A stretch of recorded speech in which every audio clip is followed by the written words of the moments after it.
1914. El mundo vivía tranquilo y estable, cuando de pronto es asesinado el archiduque Francisco Fernando, heredero de la corona austrohúngara. Es así como el gobierno de esa nación declara la guerra a Serbia, explotando la Primera Guerra Mundial en junio de ese año. En 1915 se prohíben las películas francesas y son reemplazadas por danesas.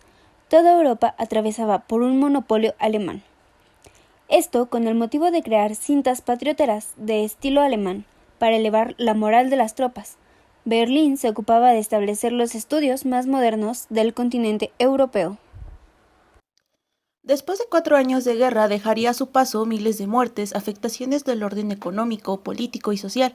Esta Francia representaría para muchos el sueño de poder refugiarse y reiniciar sus vidas, algo así como el sueño americano, pero en Europa. Con esto se abre una época interesante y llena de técnicas innovadoras por parte de la industria cinematográfica francesa.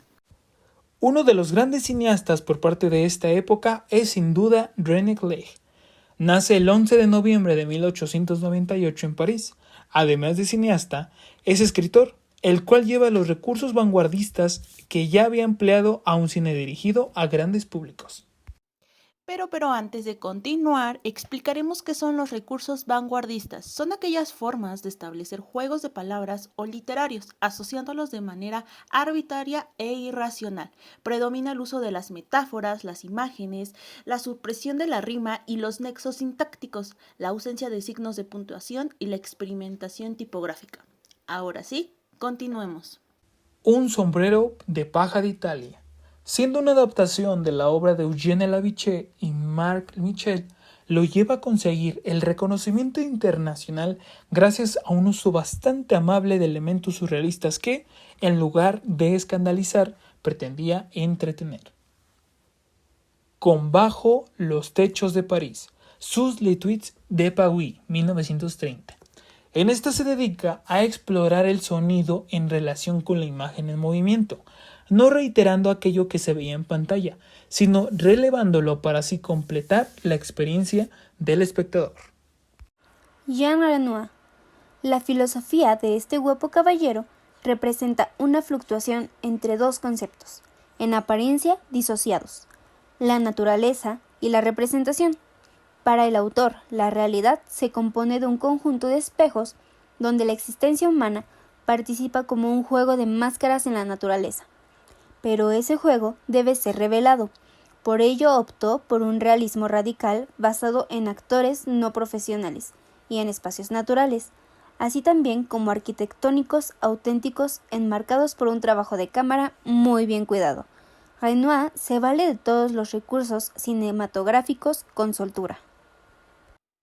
Jean Vigo, la efímera carrera de Jean Vigo, quien muere a los 29 años de edad, reúne momentos excepcionales. Después de A propos de Nai, en 1930, realiza un cortometraje documental con muy buen humor, Tarís, en 1931, y dos largos muy trascendentes. El primero, Cero en conducta. Es una crítica frontal a un sistema educativo basado en el castigo, la disciplina rígida hacia los alumnos y docentes, que dictamina el sistema de generación en generación.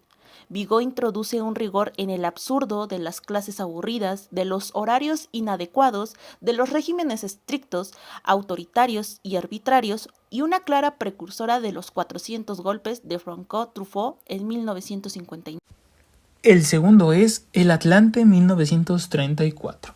Esta es una película de amor que no lo idealiza, sino lo convierte en poesía.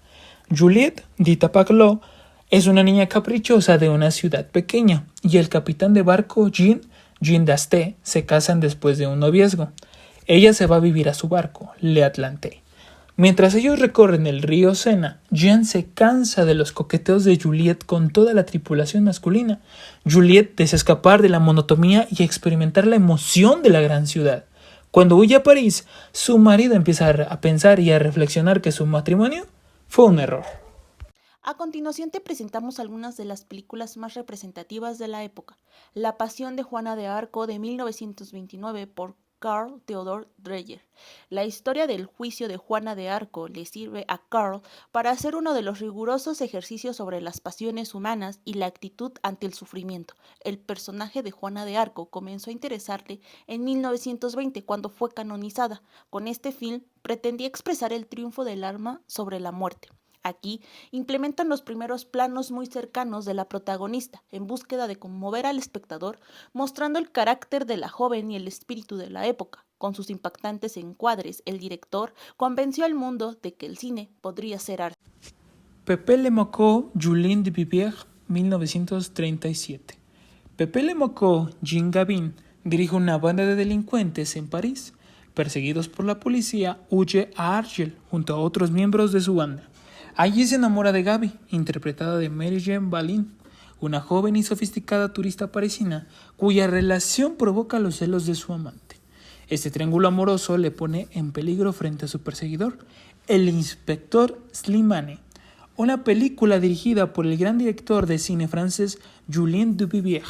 Contiene un manejo extraordinario del ritmo y una planificación perfecta, creando un suspenso único en una historia cuyos brillantes diálogos mantienen al espectador atrapado hasta el desenlace final.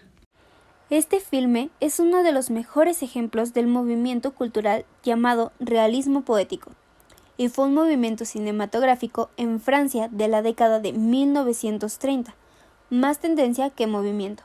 El realismo poético no está fuertemente unificado como el montaje soviético o el impresionismo francés, sino que es más conocido por los individuos que crearon este estilo lírico. Sus principales promotores fueron Pierre Chenal, Jean Vigo, Julien Duvivier, Marcel Carné y precursora del cine negro. Espoir, Sierra de Toureur de André Macbourg en 1939. Aquí proyectan los primeros meses de la Guerra Civil en España. El 27 de diciembre de 1936 fue derribado uno de los aparatos que formaba parte de una escuadrilla aérea perteneciente a las Brigadas Internacionales. Este cayó sobre el término municipal de Valdeñares en Teruel. La película estuvo lista en julio de 1939. Se proyectó 2 veces en París, pero el gobierno de Franco presionó a la diplomacia francesa en Madrid hasta que la censura prohibió su exhibición. Durante la Segunda Guerra Mundial se destruyeron todas las copias que se encontraron, por lo que se llegó a pensar que la película se había perdido para siempre, hasta que descubrió una bobina etiquetada con un nombre que no correspondía al título. Se hicieron copias y se estrenó en el año de 1945, presentando la película como un filme francés. En España no se vio hasta 1978. Sin duda la gran llamada guerra ayudaría para que el cine francés tuviera su apogeo en la industria a inicios de 1914, una de las cosas positivas que daría este conflicto mundial. Pero, ¿valió la pena?